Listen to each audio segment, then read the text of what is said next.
अरे भैया हमारा पैसा डूब जाएगा, हम तो चलाते ही पेटीएम है, अब हम क्या करेंगे, पेटीएम अब काम नहीं करेगा, हम पेमेंट कैसे करेंगे। अरे आप समझ रहे हो हम आपको क्या बोल रहे हैं, पेटीएम काम नहीं करेगा, दूसरा ऐप डाउनलोड करो, हम पेमेंट कैसे करेंगे, हमारे पैसे फंस जाएंगे, पेटीएम तो चल देगा अपना निकल के, हमारे पैसे फंसाकर हम क्या करेंगे, हमारा पैसा फंस जाएगा। क्या आप भी अपने घर में यही लड़ाई कर रहे हैं और यही सोच रहे हैं कि पेटीएम बंद होने वाला है और आपका पैसा भी फंस जाएगा? तो रुक जाइए और घर में लड़ाई करने से पहले हमारी ये बात और हमारी ये जो खबर है उसे पूरी तरह समझ लीजिए और उसके बाद देखिएगा क्या करना है।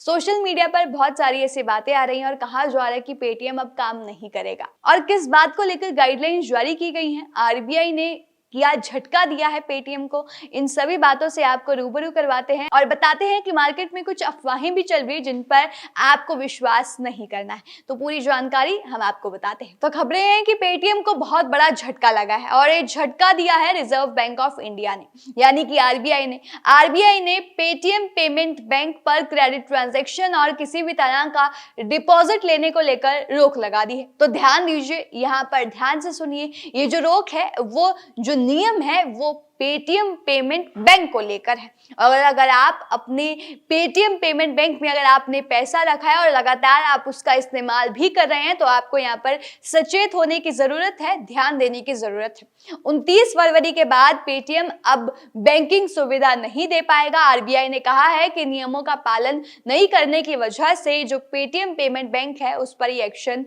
लिया गया है। हम कोई रूल फॉलो नहीं करते हैं या फिर बिना सीट बेल्ट के ड्राइव करते हैं या बिना हेलमेट के, तो ट्रैफिक पुलिस वाले भी हमें रोक लेते हैं और कहते हैं कि भैया चालान दो। और वैसे ही कुछ पेटीएम के साथ हुआ है। पेटीएम ने भी आरबीआई की कुछ बातें नहीं मानी जिसकी वजह से यहाँ पर रोक लगा दी गई है। आगे बढ़ने से पहले हम आपको बता देते हैं कि ऐसा एक्शन क्यों लिया गया है।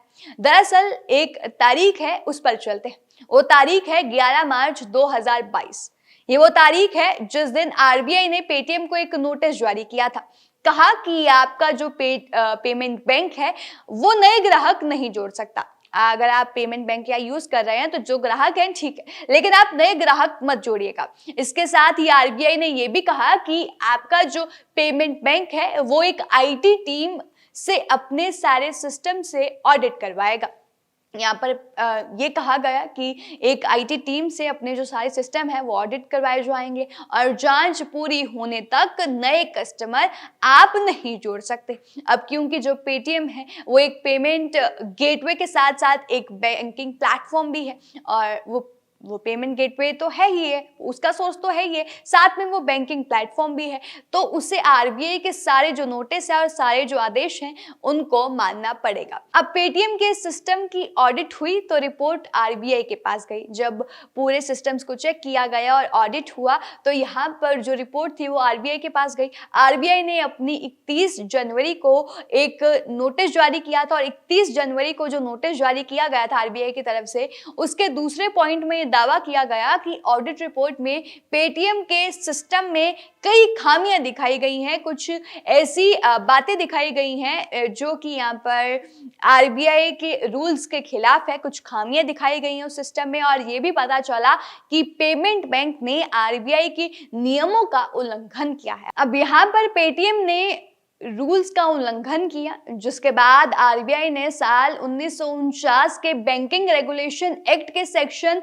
35A का इस्तेमाल किया और इस आर्टिकल के तहत आरबीआई बैंकिंग सेवाओं को निर्देश जारी करने का अधिकार रखता है। इस आर्टिकल के आधार पर आरबीआई ने पेटीएम पेमेंट बैंक को एक नया आदेश जारी कर दिया जो अब हमारे सामने आया है। अब बड़ी बातें क्या है? बड़ी बात यह है कि 29 फरवरी 2024 के बाद पेटीएम पेमेंट जो बैंक है वो किसी भी तरीके की जो राशि है वो जमा नहीं कर सकेगा, आप कुछ भी डिपॉजिट नहीं करवा पाएंगे। साथ ही इस बैंक के जो जरिए जो वॉलेट है, जो प्रीपेड सेवाएं हैं, बैंक खातों, फास्टैग और दूसरी सेवाओं में पैसा नहीं डाला जा सकेगा। अगर कैशबैक, ब्याज या कुछ और पैसे वापस आने वाले हैं तो वो जो पैसे हैं वो 29 फरवरी के बाद भी वापस आ सकेंगे और उन्हें ग्राहक जो है वो निकाल सकेंगे। अगर आपको लग रहा है कि आपके पैसे फंस जाएंगे तो ऐसा नहीं है, आप उन पैसों को निकलवा सकेंगे और अपना जो भी आपको पैसे आपके पास आ रहे हैं, जो वापस आने वाले पैसे हैं, उन्हें आप निकलवा सकेंगे।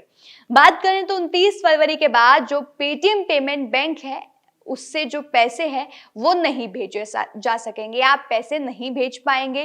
पेटीएम पेमेंट बैंक से आप पैसे नहीं भेज पाएंगे। ध्यान से सुनिएगा, ये पेटीएम पेमेंट बैंक की बात हो रही है, उससे आप पैसे नहीं भेज पाएंगे 29 फरवरी के बाद, यूपीआई भी नहीं। लेकिन अगर खाते में पैसा है तो उसे निकाला जा सकता है। अगर आपके खाते में पैसा है तो आप उसे निकाल सकते हैं। और 29 फरवरी के बाद पेटीएम चलाने वाली जो कंपनियां हैं 197 कम्युनिकेशन लिमिटेड और पेटीएम पेमेंट सर्विसेज लिमिटेड, उनके जो नोडल अकाउंट है वो भी बंद कर दिए जाएंगे। सारे जो नोडल अकाउंट है उन्हें सेटल करने का जो काम है वो 15 मार्च तक पूरा कर लिया जाएगा। ये बड़ी बातें हैं जो आपको बताई हैं। अब जब आरबीआई ने ये स्टेटमेंट रिलीज की पेटीएम को बताने के लिए कि अब आपकी ये जो सर्विसेज इन पर रोक लगाई जाएगी, तो पेटीएम ने भी एक जवाब दिया है। पेटीएम का जवाब ये है कि उन्होंने कहा है, कंपनी ने प्रेस रिलीज की और उसमें कहा गया कि पेटीएम पेमेंट बैंक लिमिटेड यानी कि पीपीबीएल आरबीआई द्वारा जारी किए गए जो भी निर्देश है उनका पालन कर रहा है और तेजी से कार्यवाही कर रहा है। वो चिंताओं को तुरंत दूर करने के लिए रेगुलेटर के साथ सहयोग कर रहा है और साथ ही साथ यूजर्स को सेविंग अकाउंट्स, वॉलेट, फास्टैग और एनसीएमसी खातों में अपनी जमा राशि के बारे में चिंता करने की कोई भी जरूरत नहीं है, आवश्यकता नहीं है। आप चिंता मत करिए, क्योंकि वो अब भी बिना किसी इफेक्ट के, बिना किसी प्रभाव के अपने जो पैसे हैं उनका इस्तेमाल कर सकते हैं, उनका उपयोग कर सकते हैं। ये जो स्टेटमेंट है वो पेटीएम ने रिलीज की। इसी के साथ अफवाहें भी फैल रही हैं सोशल मीडिया पर। अब कुछ बात आती है सामने या कुछ आरबीआई इशू करता है तो उस बात को घुमा फिरा के लोगों के सामने पहुंचाया जाता है। जैसे कि सोशल मीडिया इन दिनों इन दावों से भरा हुआ है कि पेटीएम अब काम नहीं करेगा, लेकिन हम आपको ये बता देते हैं कि ये जो सारे नियम है वो पेटीएम पेमेंट बैंक को लेकर है। यानी कि अगर आपने पेटीएम पेमेंट बैंक में अपना कोई पैसा रखा है तो लगातार, और अगर आप उसका इस्तेमाल भी कर रहे हैं, तो आपको यहाँ पर ध्यान देने की जरूरत है, यहाँ पर सचेत रहने की जरूरत है। यानी अगर आप पेटीएम के जरिए पैसा ले रहे हैं अपने किसी बिजनेस या अपनी किसी काम के लिए, तो आपको यहाँ पर ध्यान देने की जरूरत है। और बार बार हम ये बात रिपीट कर रहे हैं, ये पेटीएम पेमेंट बैंक के लिए है। लेकिन अगर आप पेटीएम का इस्तेमाल बस पेमेंट के लिए करते हैं और पैसा स्टोर करने के लिए नहीं करते हैं, तो आपको यहाँ पर फिलहाल चिंता करने की जरूरत नहीं है। अब देखते हैं कि आगे और क्या गाइडलाइंस इशू होती हैं और उसके बाद इस मुद्दे पर कुछ और कहना सही रहेगा। फिलहाल क्या आप भी पेटीएम यूज करते हैं और डरे हुए हैं, तो हमें कमेंट करके जरूर बताइए। और आरबीआई की इस गाइडलाइन पर जो उन्होंने पेटीएम को दिया उस पर आप क्या कहेंगे वो हमें कमेंट करके जरूर बताइएगा। और तमाम ऐसी और जानकारी के लिए हमारे साथ बने रहिएगा।